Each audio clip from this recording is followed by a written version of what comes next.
నమస్తే అండి. మీ పేరు? కలకోటి వెంకటేశన్. ఏం చేస్తుంటారు? నేను వంట మాస్టర్ని. ఎవరు వస్తే బాగుంటుందని మీ ఆలోచన? సరే భాష్యం ప్రవీణ్ గారికి అవకాశం ఇస్తే బాగుంటుందని. ఎందుకనంటే ఇప్పుడు టీడీపీ ఉంటే అధికారం బాగుంటుంది.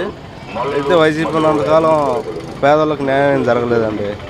అయితే టీడీపీ ఉన్నప్పుడు మాకు కొన్ని అవకాశాలు వచ్చినాయి, అవి వినియోగించుకున్నాం. ఇప్పుడు వైసీపీలో అధికారంలోకి వచ్చిన తర్వాత చిన్న ఒక అవకాశం కూడా ఇవ్వలేదండి. అందుకని ఈసారి వైసీపీకి ఓటేసింది, అయినా మాకు అవకాశం ఇవ్వలేదు. ఈసారి ప్రవీణ్ గారికి అవకాశం ఇద్దాం అనుకుంటున్నాను. అవునండి, ఆయనే గెలుస్తాడని నమ్మకం కూడా ఉందండి. ప్రవీణ్ గారు, వాషం ప్రవీణ్ గారు. నమస్తే. నమస్తే. మీ పేరు? నెల్లూరు వెంకటేశ్వర్లు. ఏం చేస్తుంటారు? వ్యవసాయం చేస్తుంటారు.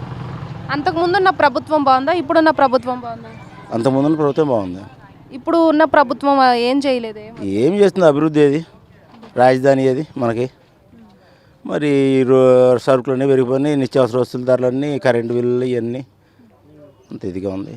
అందుకని తెలుగుదేశం ప్రభుత్వం తెలుగుదేశం ప్రభుత్వం వస్తే బాగుంటుంది. చంద్రబాబు నాయుడు గారు వస్తే బాగుంటుంది.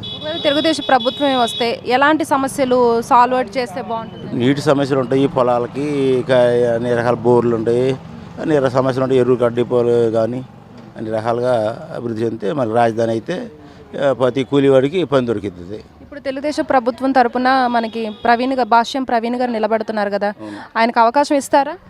అవకాశం ఇస్తాం, గ్యారంటీగా, ఇబ్బంది ఏం లేదు.